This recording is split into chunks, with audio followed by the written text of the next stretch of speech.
Pregnant, that the baby I was carrying had anencephaly, a neural tube defect that led to the fetus never developing a brain.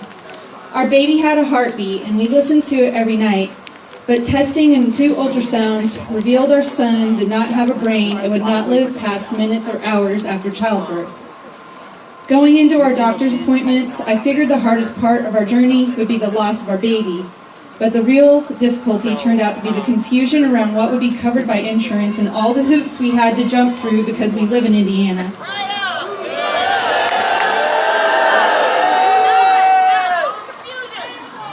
Beyond that, some of the doctors we talked to only seemed comfortable talking about carrying to term. I had no idea the culture of fear that had already been growing among Indiana's medical professionals around abortions. After we talked to our first doctor, she stated that we might as well get the clock started and gave us the 18-hour consent form for abortions. The 18-hour consent form was an insult to me.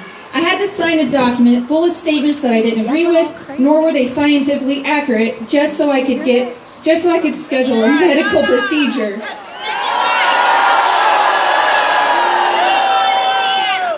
The next point of frustration came the next day when another doctor mentioned that our insurance may not cover us, since we were electing to have an abortion. They also couldn't give us an accurate quote for how much it would cost. All they said it would range anywhere from $10,000 to $20,000. After the first few calls to my insurance company, I was pretty sure our completely legal medical procedure was not going to be covered. And I read online about other mothers of NTD babies who spent months fighting back and forth with their insurance companies, filing paperwork to get them covered. Finally, I got someone on the phone who admitted that our procedure would be covered if I got a letter from my doctor stating that we were terminating due to a lethal fetal anomaly, but they wouldn't pre-approve. After it was all said and done, the medical bills for my abortion totaled $20,000. And thankfully it was covered because my doctor had the freedom to state in writing exactly why I was having the procedure.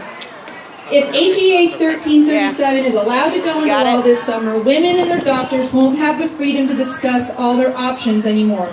Women will have to lie, doctors will have to lie, and families will be held in limbo by a law that does not take into account that every family has a different story, a different reason, and none of those reasons need to be spelled out for a state legislature made up of mostly white privileged men. Trust the old white man! Who could probably afford to have this procedure done if their family was unlucky enough to face this decision.